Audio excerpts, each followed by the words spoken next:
కేటీఆర్ మాట్లాడుతున్నాడు, మేము తెలంగాణని అభివృద్ధి చేసినాము, మా 10 సంవత్సరాలలో బంగారు తెలంగాణని చేసినామని ప్రతిరోజు నిత్యం గప్పాలు కొడుతున్నాడు. ఏంది కొన్ని బిల్డింగ్లను చూపించి, ఇట్లా ఈ బిల్డింగులు, ఈ రేరా బిల్డింగులు, మై హోము, ఇవి అన్నీ ఇటువంటి బిల్డింగులు అయితే దీన్ని ఒక్కదాన్ని చూపించి డెవలప్మెంట్ అంటాడు.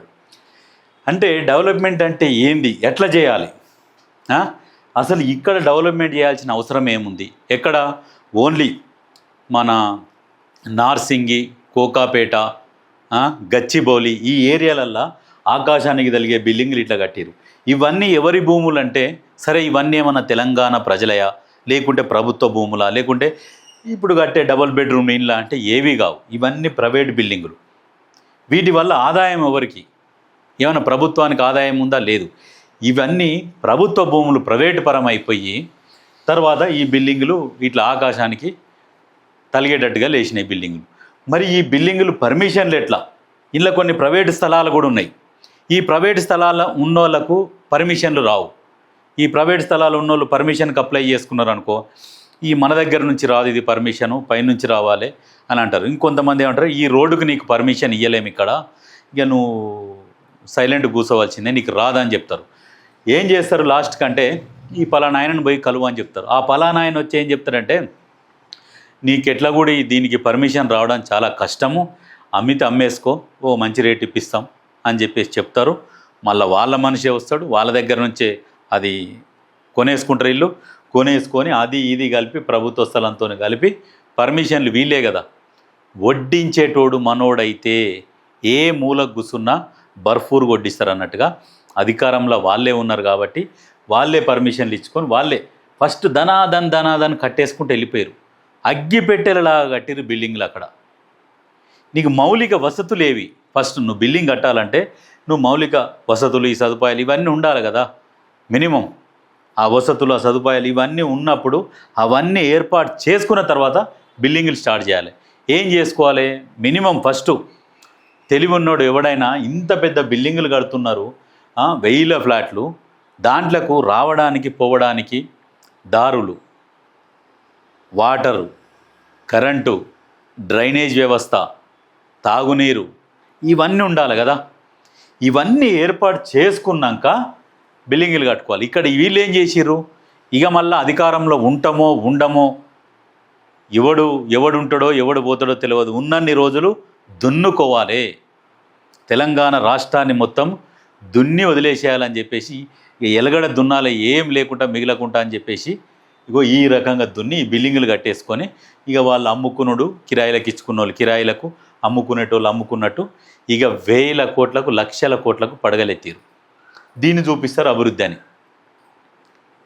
దీనివల్ల ఏం ఉపయోగం? తెలంగాణ ప్రజలకు ఉపయోగం ఏంది?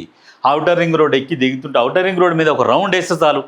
ఎప్పుడన్నా మీకు సమయం దొరికితే, నమ్మకం లేకుండా ఒక్కసారి ఎక్కురి, ఆ ఎగ్జిట్ నెంబరు 4, 5, 6 వరకు అట్లా పోయిరారి, పోతుంటే తెలుస్తుంది మీకు. ఇగో ఈ బిల్డింగ్లు అన్నీ టచ్ అవుతాయి, ఇవన్నీ టచ్ అవుతాయి.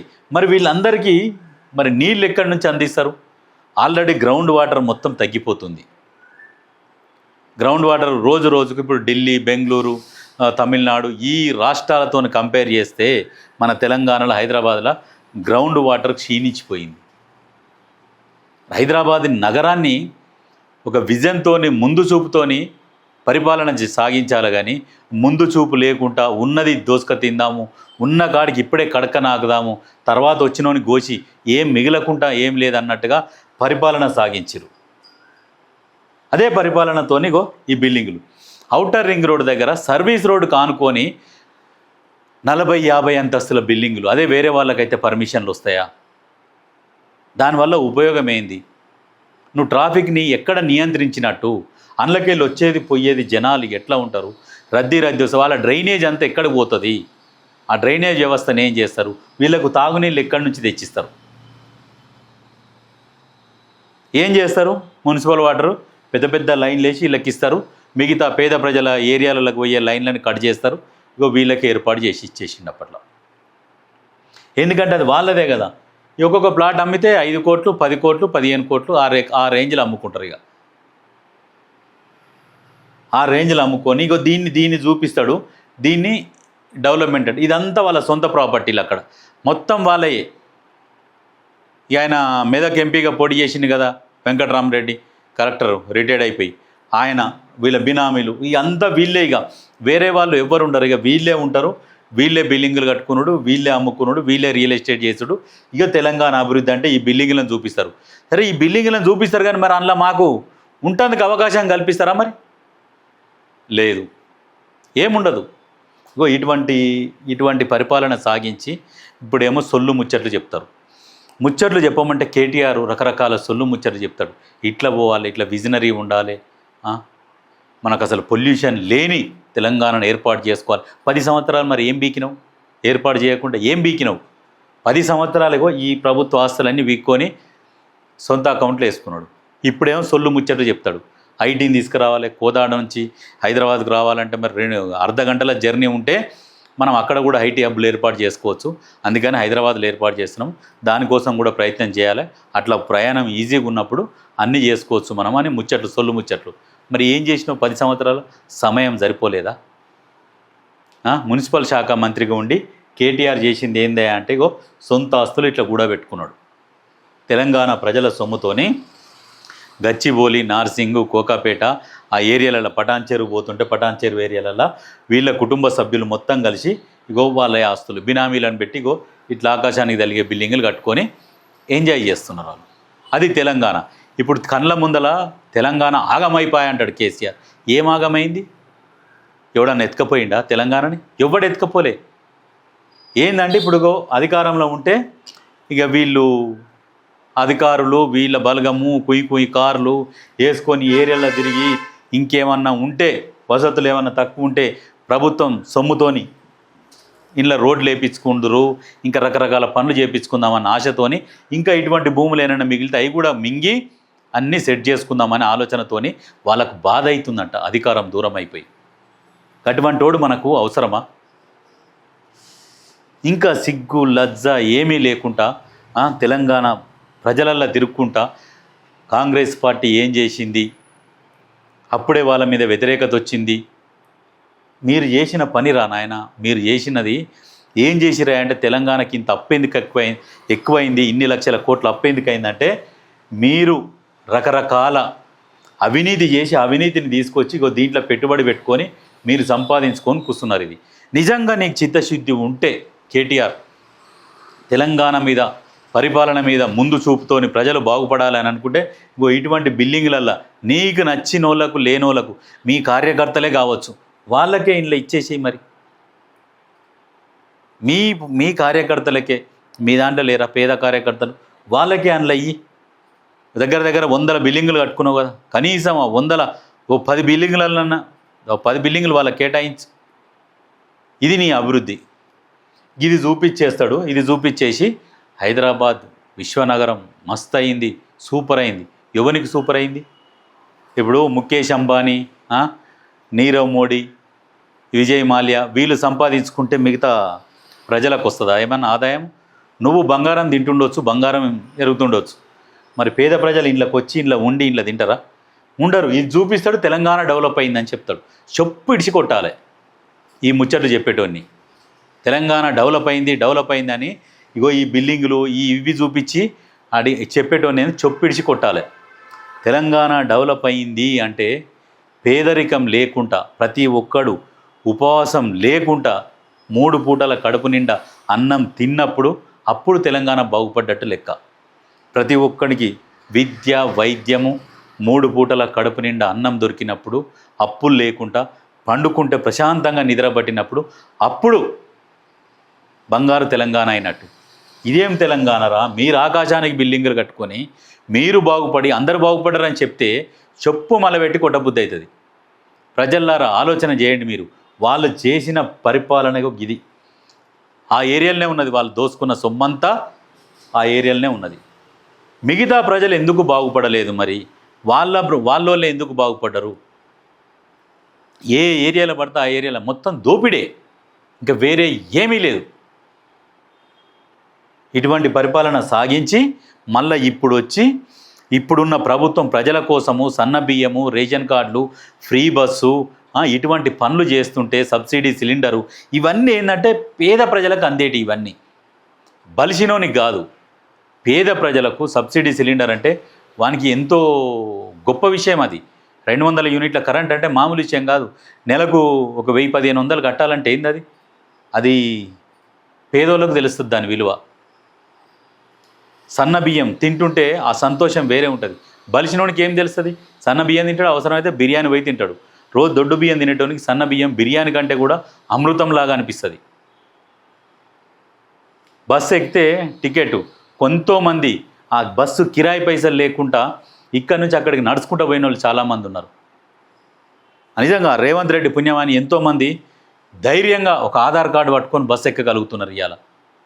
అప్పుడు వైఎస్ రాజశేఖర రెడ్డి పుణ్యమా అని చెప్పేసి ఒక ఆరోగ్యశ్రీ కార్డు పట్టుకొని కార్పొరేట్ హాస్పిటల్ మెట్లెక్కి ఎట్లయితే గుండె ఆపరేషన్ల కోసం ఆపరేషన్లు చేయించుకొని తిరిగి ధైర్యంగా బతికొచ్చిరంటే ఈ పేదల ప్రభుత్వాలతోనే సాధ్యమైంది. అది ఇటువంటి దరిద్రంతో ఏం పాసిబుల్ కాకపోయేది. జస్ట్ సిర్ఫ్ కరోనాలో చూసిరు కదా, కరోనాలో అందరు చూసిరు కదా. ఇప్పుడైతే కరోనాలో పక్క రాష్ట్రం జగను వాళ్ళు విడిపోయి అప్పుల మీద పడ్డాయి. అప్పుల మీద పడ్డ రాష్ట్రము కరోనాని ఆరోగ్యశ్రీ కింద చేర్చి అక్కడ ప్రజల్ని జగన్ కాపాడుకున్నాడు. మరి ఇక్కడున్న దరిద్రుడు మిగులు బడ్జెట్ ఉన్న రాష్ట్రంలో కరోనాని ఆరోగ్యశ్రీ కింద చేర్చమంటే చేర్చలే. ఈ దరిద్రునికి జర్ర దగ్గులేస్తే పోయి యశోద హాస్పిటల్లో పన్నాడు. ఇటువంటి వాడు మనకు అవసరమా? తెలంగాణ ప్రజలకు అవసరమా? ఉద్యమకారులని మొత్తం అనగబెట్టి పార్టీల నుంచి ఎలగొట్టి ఉద్యమ ద్రోహులని పార్టీలకు పిలిచి పదవులు ఇచ్చిన దొంగ తెలంగాణకు అవసరమా? ఆలోచన చేయండి మీరే. దీర్ఘంగా మీరు ఆలోచన చేస్తే మీకు అర్థమవుతుంది. ఇది బంగారు తెలంగాణ అని చూపిస్తారు ఈ బిల్డింగ్లని. ఈ ప్రభుత్వ స్థలాలల్లో కబ్జాలు చేసి ఇప్పుడు ఇండస్ట్రియల్ ఏరియాని రెసిడెన్షియల్గా మార్చి దాంతోపాటు దాని పక్కన ఏమైనా ప్రభుత్వ స్థలాలు ఉంటే డైరెక్ట్ రిజిస్ట్రేషన్లు చేపించేసి ధన ఆకాశానికి తలిగే బిల్డింగ్లు కట్టుకొని ఇక ఎంజాయ్ చేస్తుండే అమ్ముతారు అన్నట్టు. అవి మౌలిక సదుపాయాలు ఏముండవు. కొద్ది రోజులలో ఏమవుతుంది? నీళ్లు దొరకవు, ఆ డ్రైనేజ్ వ్యవస్థ నిండిపోతాయి, లోపాలు ఉంటాయి, రకరకాల ప్రాబ్లమ్స్ వస్తాయి. ఇంత పెద్ద వ్యవస్థల డ్రైనేజ్ మరి ఎట్లా సిస్టమ్ ఎట్లా పనిచేయాలి? ఒక ఆలోచన, ఒక విజన్ ఉండాలి. ఏం లేదు, ఫస్ట్ కట్టేసినాక తర్వాత మిగతా రోడ్లు గీట్లు ప్లాన్ చేస్తారు. ఇది తెలంగాణ, బంగారు తెలంగాణ అని చెప్పి ఇంకా పబ్బం గడుపుతుండు. అదే చెప్పుకుంటే ఇంకా ప్రజలలో తిరుగుతున్నాడు దొంగ. ఆ కేటీఆర్ అనే దొంగని రానియకురి. మీకు ఏం ఉపయోగమైంది అది ఆలోచన చేయండి ప్రజలారా. 10 సంవత్సరాల పాలనల 150,000 కోట్ల మిగులు బడ్జెట్ ఉన్న రాష్ట్రంలో తెలంగాణ ప్రజలకు ఏం ఒరిగింది ఆ 10 సంవత్సరాల కాలంలో? కనీసం రేషన్ కార్డులు అందలేదు, సన్న బియ్యం అందలేదు. మినిమం ఏమన్నంటే రైతు బంధు దేనికోసం? రైతుల కోసం రైతు బంధు ఏర్పాటు చేసిండా? సిర్ఫ్ ఓన్లీ ఓట్ల కోసం. ఆ రైతు బంధు కూడా బడా భూస్వాముల కోసం, పెట్రోల్ పంపులకు, గుట్టలకు, పడబడ్డ భూములకు, అటువంటి వాటికి రైతు బంధు వేసిండు. ఏం 600 ఎకరాలు ఉంటే మల్లారెడ్డికి కూడా రైతు బంధు అవసరమా? అటువంటి వాళ్ళ కోసం రైతు బంధు వేసిండు. ఆ ప్రణాళిక సిద్ధం చేసినప్పుడే మినిమం ఇన్ని ఎకరాల వరకు చిన్న రైతులకు మాత్రమే ఈ రైతు బంధు అనేది ఇస్తా అని చెప్పేసి అప్పుడు ఎందుకు ప్లాన్ చేయలే? ఎన్ని ఎకరాలను ఉండని రైతు బంధు అని పెట్టిండు. ఎందుకు అంటే ఆ బీఆర్ఎస్లో ఉన్న కార్యకర్తలకు భూమి లేకున్నా పట్టదారు పాస్బుక్లు ఇప్పించేసి ఆ రైతు బంధు రూపంలో వాళ్ళకి రైతు బంధు వేసి వాళ్ళతోని పని చేయించుకొని జై కొట్టించుకుంటుండు. ఇటువంటి అరాచకాలు చేసి ఏమనంటే బంగారు తెలంగాణ అని ముచ్చట చెప్పి అందరికీ ముచ్చట చెప్పి గిజ్జేసిండు. హుసేన్ సాగర్లో దోషుల నీళ్ళు పట్టుకుంటామని ముచ్చట చెప్పిండు. రకరకాల సొల్లు ముచ్చట్లు, డల్లాసు, టర్కీ ఏవేవో చెప్పిండు. పాపం జనాలు అందరు విన్నారు. లాస్ట్కు అప్పుల కుప్ప తీసుకొచ్చి నెత్తిలో పెట్టిపోతే ఇప్పుడు ఉన్న రేవంత్ రెడ్డి పడుతున్నాడు తిప్పలు. ఆ తిప్పలు పడుకుంటా కూడా అసలైన పేద ప్రజలకు ఏది కావాలనో అది అందిస్తున్నాడు. ఇగో ఇది ఈయన అభివృద్ధి అంటే ఈ బిల్డింగ్లు చూపిస్తాడు, దీన్ని డెవలప్మెంట్ అంటాడు. ఓఆర్ఆర్ ఎవరు తెచ్చిరు? Outer ring road YS Rajasekhara Reddy అన్నప్పుడు వచ్చింది. ఔటర్ రింగ్ రోడ్ లీజ్ వ్యవహారం 30 సంవత్సరాలకు ఇచ్చిండు. 30 సంవత్సరాలకు తక్కువకు 7,000 కోట్లకు దాన్ని తాకట్టు పెట్టేసిండు. మనది కాకుంటే ఈత ముద్దుకేసి రాయమన్నాడట. పుణ్యానికి వచ్చిన పుస్తకం అంట తండ్రి కొడుకు మింగి కక్కాయకు ఫోన్ చేసిరట. అట్లా ఉన్నది ఇప్పుడు తెలంగాణ ప్రజల సొమ్ము పుణ్యానికి వచ్చింది, మొత్తం మింగిర్రు. ఇక వాళ్ళ కుటుంబం ఔటర్ రింగ్ రోడ్డును కూడా ఎలక్షన్ల ముందల ఎందుకు చేసిండు? రైతు బంద్ వేసి మళ్ళీ ఓట్లు వేయించుకొని మళ్ళా తెలంగాణలో ఉన్నగాడికి జల్లెడబట్టి తిన్నామని అప్పుడు ఆ రైతు బంద్ వేసిండు. ఆ ఔటర్ రింగ్ రోడ్డుని తాకట్టు పెట్టి.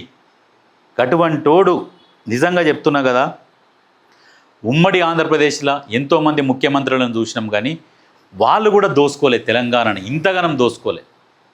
అసలు ఏ రకాన కూడా ఏ నాయకుడు కూడా ఏ ముఖ్యమంత్రి కూడా వచ్చి తెలంగాణని ఈ విధంగా దోసుకున్న ముఖ్యమంత్రి ఎవ్వడు లేడు. వాడొక్కడే లంగా, తెలంగాణోడే లంగా. మళ్ళీ మీదికేందే మనల్ని మన మీద తుపాకి పెట్టి మనతోనే గాల్పిస్తాడు, ఈ భారీ డైలాగులు పెడతాడు అన్నట్టు. మనోడి మీదనే తుపాకి పెట్టి మనతోనే గాల్పిస్తాడు ఆంధ్రోడు. ఈ సొల్లు ముచ్చట్లు చెప్పి లాస్ట్కు వీడే దోసుక తింటాడు అన్నట్టు. మొత్తం దోసుక తిన్నాడు ఏం లేకుండా. ఇంకా ఈయనక కర్మగాలి ఆ 2023 ఆ డిసెంబర్ ఆ టైంలో ఈయనక మళ్ళీ గెలిచింటే తెలంగాణ అనేది కూడా మిగలకపో, తెలంగాణలో ప్రభుత్వ భూములు ఉంటుండేనంట అనే కాడికి అయిపోతుండే పరిస్థితి. ఇప్పటికే దాదాపు అయిపోయింది. ప్రభుత్వ భూములు ఉంటుండేనంట అన్న కాడికి తీసుకొస్తుండే. ఇప్పుడు అవన్నీ మింగిండి కాబట్టే ప్రభుత్వం భూసేకరణని తీసుకుంటుంది. ఎక్కడనన్నా ఏదన్నా అభివృద్ధి పనులు చేపడితే భూసేకరణ పనులు మొదలు పెడుతున్నది. ఎందుకంటే భూమి లేదు, మళ్ళీ ప్రజల దగ్గర నుంచి భూమి కొంటుంది. వాళ్ళ భూమే కబ్జాలకు గురైంది, మళ్ళీ వాళ్ళే భూమి కొంటారు ప్రభుత్వమే. అటువంటి పని చేసిండు ఆ దొంగ. ఆలోచన మీరే చేయాలి. మీరు ఆలోచన చేస్తే మీకే అర్థమవుతుంది. ఆ ఏరియాలకు పొయ్యి వస్తే ఔటర్ రింగ్ రోడ్ ఎక్కి దిగితే 200 రూపాయలు అవుతున్నాయి. ఇంతకుముందు 30-40 రూపాయలు, పోతందుకు 30-40 రూపాయలు, ఓ 50 రూపాయలలో పొయ్యి వచ్చేది ఔటర్ రింగ్ రోడ్ ఎక్కి దిగేది. ఇప్పుడు 200 రూపాయలు వేస్తున్నారు ఔటర్ రింగ్ రోడ్ ఎక్కి దిగాలంటే ఓ 4-5 ఎగ్జిట్ల తర్వాత. అటువంటి పరిస్థితి క్రియేట్ చేసిన దొంగ ఇక మళ్ళా ముచ్చట్లు మాట్లాడతాడు. ఇక